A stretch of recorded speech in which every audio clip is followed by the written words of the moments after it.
Ini adalah kisah cinta terlarang antara TKW Indonesia dengan putra majikannya di Singapura. Gadis ini bernama Suzana. Dia adalah TKW dari Banjarmasin yang datang ke Singapura untuk mengadu nasib. Dia bekerja menjadi pembantu pada seorang ibu tunggal dengan satu putranya. Sang nyonya baik padanya, namun hubungan sang nyonya dengan anaknya sangatlah dingin. Yang Suzana perhatikan, sang putra lebih sering mengurung diri di kamar dan tak pernah berbincang dengan sang ibu. Awalnya, sang putra yang bernama Erik juga dingin kepadanya.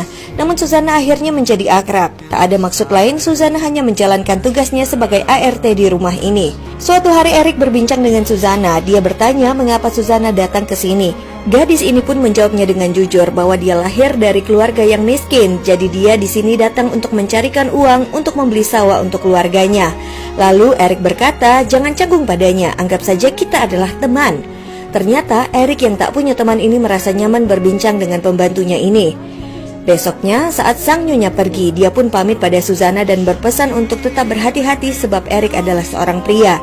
Suzana hanya mengiyakannya saja karena Suzana tahu Erik adalah pria yang baik. Kini di rumah mereka hanya tinggal berdua saja. Erik duduk di sofa menonton televisi. Dia menyuruh Suzana mengambilkan keripik dan minuman serta menemaninya menonton televisi. Erik juga menawarkan Suzana keripik yang dia makan. Awalnya Suzana malu-malu namun akhirnya dia pun mengambilnya. Suzana bingung harus bagaimana. Mereka benar-benar semakin dekat saat ini dan itu terjadi begitu saja. Erik selalu menemani Suzana, bahkan ke pasar untuk membeli kebutuhan sehari-hari. Erik pun menemaninya. Erik bertanya pada Susan, apakah kamu pernah jatuh cinta? Gadis ini pun menjawabnya pernah. Lalu Erik meneruskan pertanyaannya, apakah Suzana masih mencintai orang itu? Dan Suzana menjawabnya tidak. Lalu perbincangan mereka berhenti di situ dan tiba-tiba suasana pun menjadi canggung. Sampai-sampai Erik tidak sengaja menyentuh tangan pembantunya ini. Hari demi hari mereka jalani penuh senyum dan tawa, selayaknya muda-mudi yang tengah jatuh cinta.